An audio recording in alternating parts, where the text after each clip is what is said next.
Okay, so one thing, okay, we're gonna like end off this thing. Oh my god, we still have the line by line stuff. Okay, we're gonna quickly end this stuff off by a little stuff about closing an asset class. So when the last asset in asset class, remember asset class is our bunch of stuff, okay? This is our asset class, okay?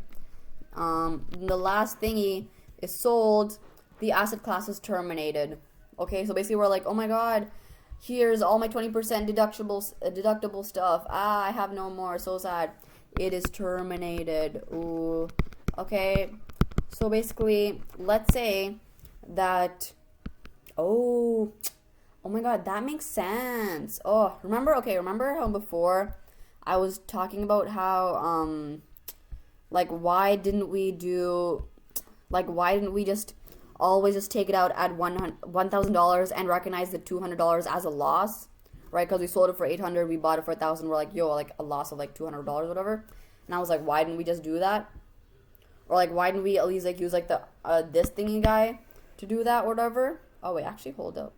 This will actually be a game. Never mind. I don't know. Terminal. Oh, yikes! My bad. Ha ha ha. I was dumb. So, yeah, anyway, basically, the recognizing losses is basically when the last asset, so let's say I take the stuff out, right, and I'm like, hey, come out, there's nothing in here, and let's say I have like some amount of UCC balance, remember, undepreciated capital cost balance of like $200. So what does this mean? This thing is basically the carrying amount equals 200. So why is there some carrying amount left in there?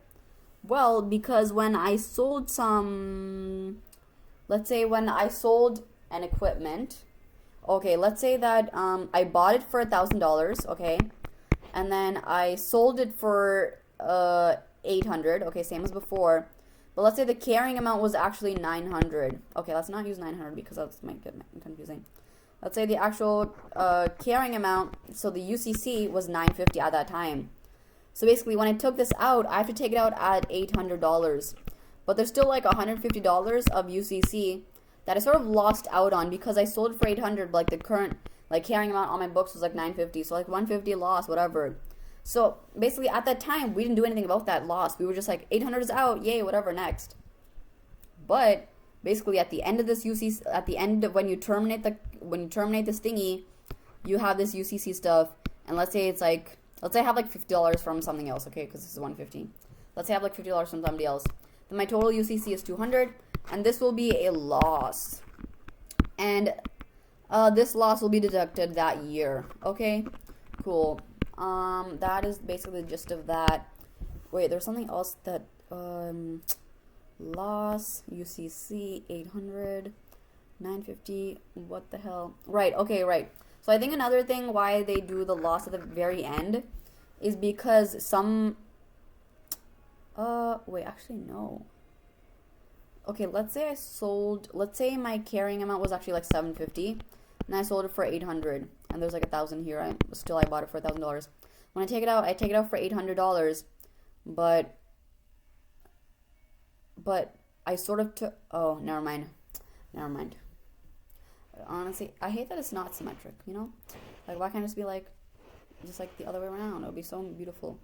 Anyway, so one thing that I did like a lot during this thing is I was always like, I always said CCA is basically the same thing as depreciation, which it is, but there's a few differences.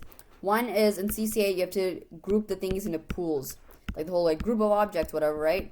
Whereas depreciation, you're like, oh my god, equipment depreciation, equipment 1 depreciation, equipment 2 depreciation, machine 2, pencil 3, whatever. Okay, not pencil, but you know what I mean. Whatever. And another thing that you have here is that each asset has some specific CCA rate. So like if you actually Google this and type in like CCA rates, whatever, it'll give you like a chart. And that's where I find the China stuff. Like for example, China had like a CCA rate of like 5%. Like by China, I mean like utensils. And then like big machine, and then like, I don't know, like paper clips, whatever. Big machines, whatever, had like a CCA rate of like 20%. Stuff like that. And there's like a whole bunch of like list of like this is like class 1. I don't know if this is class 1 or class 8, whatever. Class like 2, 3, 4, 5, 6, 7, 8, 9, 10, whatever. I don't know how much it goes. But there's like a whole bunch of chart. It's a chart, and there's a whole bunch of stuff on it. And that's where you get your CCA rate from. Cool. And it's specified. It's given to you. And you don't need to estimate the useful life, because similar to the diminishing, oh wait, never mind. I'm gonna be, hold on, how does DDB work? It is 2 times 1 over useful life, right? So actually for DDB rate, then you still have to use a useful life in a way, right? But here, so it's not even that similar to DDB rate. Wait, what was it similar to? I remember, I think, CCA rate. What could it be? I don't know. Whatever.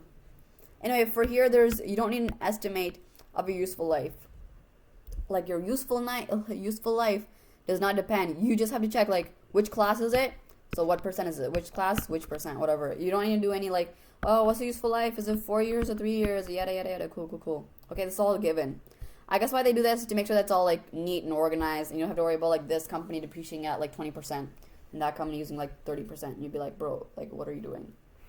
Right? So that is CCA. That's like the characteristics of CCA. Depreciation, it's individual, which we've already went through. So a firm chooses the appropriate stuff. Like, should I use straight line method? Should I use DDB? Or should I use the other activity stuff? Whatever. And also, firm estimates the useful life. So here you have to estimate the useful life. And also, right, okay. Right, yeah, basically this is it. That's it. Okay, cool, bye.